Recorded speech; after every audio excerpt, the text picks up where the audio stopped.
Tell me your story. How did it all start? Do you remember? Oh, now what happened? How did it stop? This is Small Business Origins. Oh yeah, what's up everybody? Welcome back to another episode of Small Business Origins. You're tuned in to our nationwide search. We're looking for entrepreneurs that have a story to tell, and joining us virtually in the studio is an entrepreneur that wants to do just that. From Durham, North Carolina, we have Katie Schwartz with Business Speech Improvement. Katie, welcome to the show. Thank you very much for having me. Absolutely. It is always our pleasure to have another business owner on and talk about what they're doing. But before we hop into everything, we always start out with an icebreaker question. And today's icebreaker question is, how many alarms do you set for yourself in the morning? And how many times do you hit snooze? I set one alarm and I hit snooze once or maybe twice.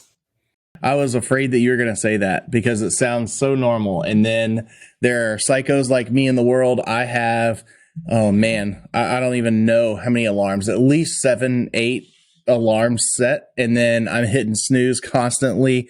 It is hard for me to wake up in the morning. I am not a morning person. I don't like having to be up early and get around, but I know it's necessary, so I do it. It just takes me a few alarms before I'm ready to actually get up for the day. And I know that probably drives someone like you nuts because, you know, you set one alarm, maybe hit snooze for a minute or two. That's what my wife does. She likes to, she has one alarm. It's super soft. It doesn't take up, you know, a whole bunch of noise or anything like that in the room. Just wakes her up peacefully. She may hit snooze once, but I doubt it. Normally she's right there wide awake. I wish I could be like that. Wow. All right. Well, we are here to talk about you. So what's your origin story? Where'd you come from? You know, how'd you get into entrepreneurship? Well, when I grew up, my father was self-employed as a life insurance agent, independent life insurance agent. And so I learned a lot about being an entrepreneur from him, but I didn't realize I was learning it. I grew up, I became a speech pathologist, and I was doing some errands one day in my community and found out, I kept listening to people and noticed a lot of people had what sounded like communication disorders. There was a woman who was always hoarse, no matter when I talked to her, over months of time. There was somebody else who had a lisp, and somebody else down the block had a stutter. And I thought, they should be getting the help that I can offer, but maybe it's not packaged right so that they are aware of it. So I decided I would like to do this. I would like to be the one to introduce them to it. And I've thought, well, I'm qualified, I'm licensed, so I'm going to do it. And I got started. And my very first phone call I made after I put my 1-year-old to bed at night was to a woman in my women's network directory. And I never met the woman. She turned out to be a corporate trainer. I didn't know what that was at the time, but I called her and I said, this is what I want to do.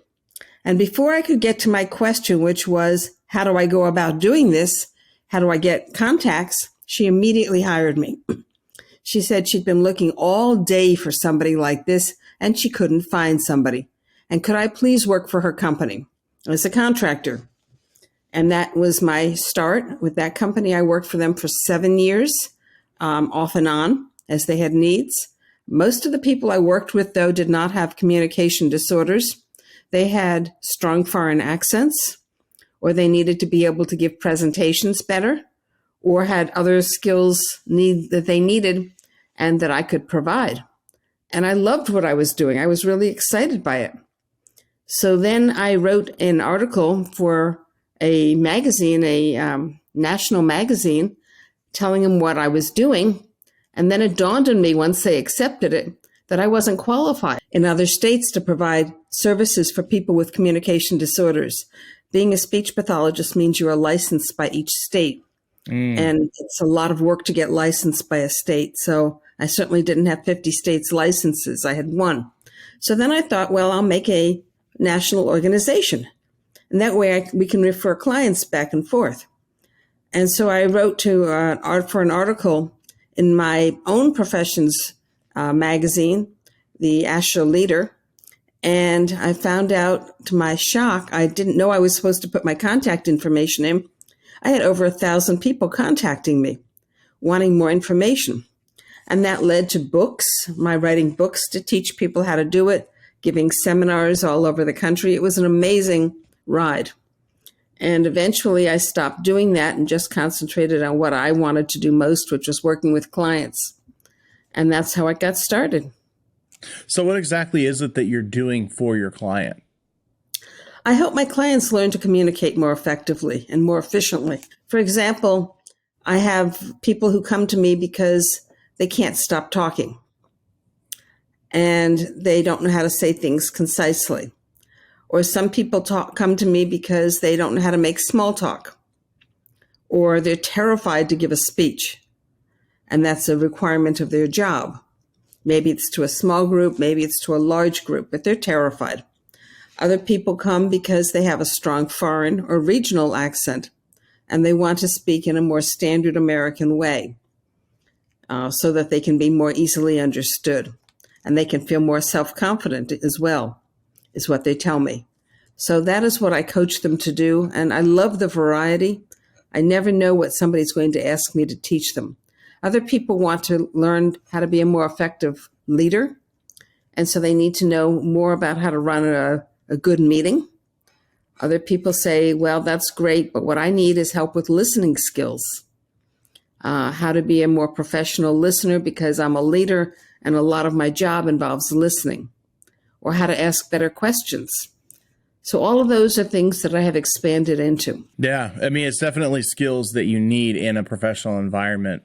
100%. You know, it doesn't matter if your job requires you to make presentations or not, or if they require that you be able to speak clearly in English. I mean, these are basic things that everybody who's in an office setting is going to need.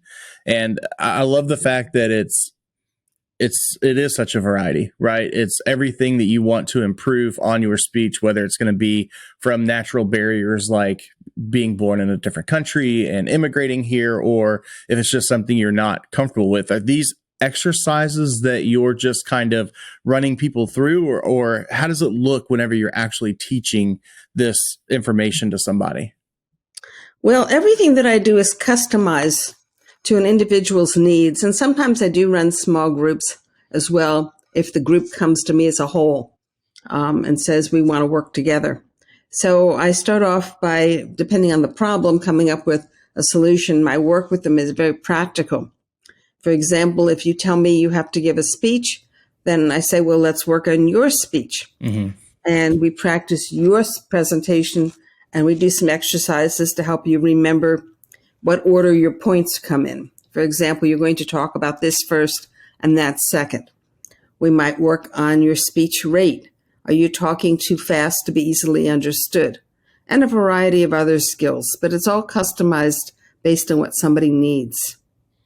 Yeah, I mean, obviously, I think most things have to be. So if I'm going to come to you for help, then what's the best way to kind of reach out to you and get across what I'm trying to work on for you? Okay. People can start in one of two ways. Most people will go to my website, which is www.businessspeechimprovement.com, and they will click on the red Schedule Now button, and then they will scroll down and ask for a free 15-minute Get Acquainted session. I also have a way that they can email me. And for those who don't go to the website, it's businessspeechimprovement@gmail.com. And they can tell me what it is that they are concerned about and they want to work on. Now, depending on what the problem is, because I am state licensed, if I can't work with them directly, then I can refer them to my colleagues in other states. Gotcha. Yeah, that's what I was going to ask about, was that referral network. So you're doing most of your work specifically in North Carolina, or does it just depend on exactly what the problem is? Because I'm assuming if I just need some basic coaching on speaking, and it doesn't require that speech pathology license, then you should be good to help me out, even if it is just over like a Zoom call or something like that, right? Well, first of all of my work is over Zoom. So it doesn't matter where the people are, but there's 50 states and there's 50 sets of state regulations. So that's my job to know what the state regulations are, whether I can work with somebody to learn how to give a speech. If they're in certain states, I can't. In other states, I can, even Wow. if they don't have a disorder. It's complicated. It is, and honestly, I don't know. I don't agree with that fully. Like, why can't you just be able to? Because, if somebody wanted to pay me right now, then let's say that they said, you know what, I listen to your podcast and I love what you're doing on there. And the way that you ask questions to these guests is really good. I'd like for you to kind of instruct me on doing some of that. Would I technically be practicing without a license then if I were to give them any type of help, or is it only because you specifically went and got the license you have? It's only because I am a certified speech pathologist. Gotcha. And that means that I am limited in what I can do in other states. But if you wanted to teach somebody how to ask good questions, you could do it without a license. And that's part of why I feel this is very unfair regulations. Yeah, absolutely. I mean, and this is something I'm not totally familiar with. Obviously, I'm learning all of this from you today, but it absolutely seems very unfair. That is crazy to me, that no matter what you're doing, depending on the state and the laws and all that stuff, that it could be considered practicing in a different state without your license, even though I could do that all day long, no problem. That's right. That's why I keep a list of the state regulations. Right. Yeah. What a thing to have to keep up with too. So once I decide to sign up for this consultation, we get acquainted for about 15 minutes or so, you said, and then that just kind of determines where we're going to need to go from there. And on average, what do you see with your clients? Is it something where they're able to sometimes just have that improvement in one visit? Or is it something where they're going to be on a certain plan by you that lasts, let's say, 30 days with certain number of classes within that? How does it kind of work with the scheduling? Well, I have been doing this so long that I can give a good estimate of how many sessions somebody's going to need. They may need 2 sessions. They may 10 sessions. It depends on the problem.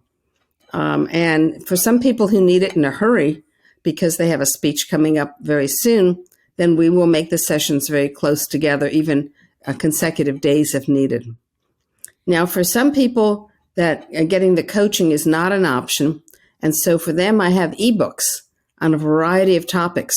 These are ebooks that I have written, and they're jam-packed with information on different communication skills. For example, how to make small talk, how to give a speech, how to communicate more effectively if you're in sales or customer service, or also communicating with leaders as a leader, leadership development. All of those have ebooks that are available. They're not customized, but they are available for people who want help in a hurry. Yeah. I would imagine that most people, once they realize they need this, it's probably something that they have that they're needing to get prepped for as quickly as possible. But I mean, I would see this as something that anybody could learn and improve on at any point in time without having to have something special, that you're trying to prep for, like a speech. So are you sharing on social media all of these, tips and tricks out there? Is there something I can follow you for, good nugget of information, something like that? Yes. People can connect with me on LinkedIn. That's where I share the most. I offer something called Talking Tidbits, and they are very short, easily implemented tips they usually have very few words, very few sentences. They're what I call quick reads. Now, I also help people find college scholarships and graduate school scholarships. And I incorporated that into the same business because it was just easier that way. And so those are called Searching for Scholarships, those tips that I put on LinkedIn feed for people who are linked with me. If people want to link with me, they need to go to Katie Schwartz, CCC-SLP.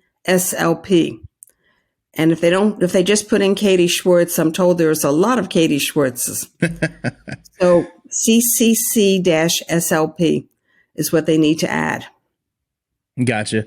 When you think about my name, John, I would imagine that there are millions of Johns out there because it's one of the most popular names in the world. So my last name, Kelly, being another extremely popular name, I get it. But Katie Schwartz, it seems like it would be unique enough that, there wouldn't be a whole bunch out there, but I guess you need to put all the stuff at the end of that as well. And as always, we're going to have everything linked in our show notes below. So if you're wanting to get in touch with Katie and get any of this information, then you can absolutely head to our show notes and see all of that stuff there. Well, how can we support you? If you're obviously buying your ebook and going and spending some money with you is good as well. But what works best to just kind of get out there and spread the word about what you're doing? Well, sharing the talking tidbits and the searching for scholarships would be very helpful if you can share them among your network. If, for example, you are in college or graduate school, or you know people who are going to college or graduate school, to please share that information so that they can find those scholarships. It's amazing how many there are. And by the way, college scholarships is not something that just high school seniors need to apply for. College scholarships start at age about 10 months. That's the youngest age that I have seen for a college scholarship. And the child does not have to be a genius, doesn't have to know the alphabet even. So that scholarships exist. And a lot of people in this economy really want one. So sharing the information would be awesome. So what about that's the youngest, but what about the other end of the spectrum? How do I know if I'm too old to be looking for scholarships? Well, there is some scholarships for women in their 60s. That's the oldest I have seen. However, many states will offer adults, senior adults, a chance to audit a course. You don't get credit for it, but you can audit it for free. And you would check with the admissions department of your state university to find out what the rules are in your state. Gotcha. So what was the website for the scholarship stuff again? It's all the same website. It made it life easier for me. Yeah. It's businessspeechimprovement.com. Got it. And we can just share that with anybody of any age from 10 months to 60 years old. Go on there and check and see if there's something on there for you as far as the scholarship stuff. And then, of course, if you want to get your speech improved for whatever reason, whether it's teaching something, lecturing on something, or you're trying to present something to, a board or to a potential client, you want to just improve your sales talks, then head over there and check that website out, and you can do all that stuff as well. That's right. Thank you. Are we able to talk about what the average cost is involved with taking some courses from you or classes from you? Sure. The average cost for the scholarship, well, the books, all of my ebooks, almost all of them are $10. So it's very inexpensive, or $9.98. The cost for the coaching for scholarship hunting is $150 an hour. Most people only need 1 hour to understand what types of scholarships would be best for them. There's 19 categories. And so I can tell you quickly which ones would be best for a particular person of the categories and how to find the actual scholarships. In terms of the speech coaching, it's also $150 an hour. People will need anywhere from 2 hours to, I've had one person take several months worth of coaching, because that's what he needed for the kind of work he was doing. And usually companies will pay for this as part of career development. We want the employees to be effective and efficient communicators. And that's often a career development skill on their performance appraisals. So are you doing anything like how you started out, where you go to a certain company and maybe you teach for a couple of hours to a big group of people there at that company specifically? Right now, I am not, and I am very much looking for companies that I can do that with. And it doesn't have to be that I go to the company. It can be done online. Yeah. I mean, that's what I was just sitting here thinking was, it's like, this company has a sales team that they want to improve something on. And it's like, well, we can bring you in as kind of a guest speaker and then hear what you have to say and learn from you in order to improve the sales team or improve, any part of our team at a local company here. Absolutely. And I'm especially looking for companies that are international companies and that are based hopefully in North Carolina, but could be in certain other states as well, where I can go back time after time to work with different groups of people. Gotcha. Yeah, I mean, it all sounds exciting. I know to some people it may not be, but for me, speech is something that I've been taking part in as a young child when I was in theater, all the way up until now where I'm in sales and podcasting and this kind of stuff. So I am definitely going to have to check it out myself. But thank you so much for being on the show and sharing your story with us today. And just thank you for being here. Thank you so much for having me. Absolutely. And listeners, thank you for tuning in to another episode of Small Business Origins. Please make sure you check out the show notes. That way you can head over to Katie's website and learn something there. Of course, we're always going to have that in the show notes, but you can also head over to www.smallbusinessorigin.com and you can click on this episode and we will have a link to her right there available for you as well, with all the social media channels and her website where you can check out everything she has to offer. We thank you for tuning in every single week for a new episode, and we will see you on the next week. But as always, stay beefy, my friends. Thanks for listening to another episode of Small Business Origins. I love an origin story. If you like what you just heard, leave us a review, subscribe, and share with a friend. You guys, check this out. They're going to love it. You're going to love it.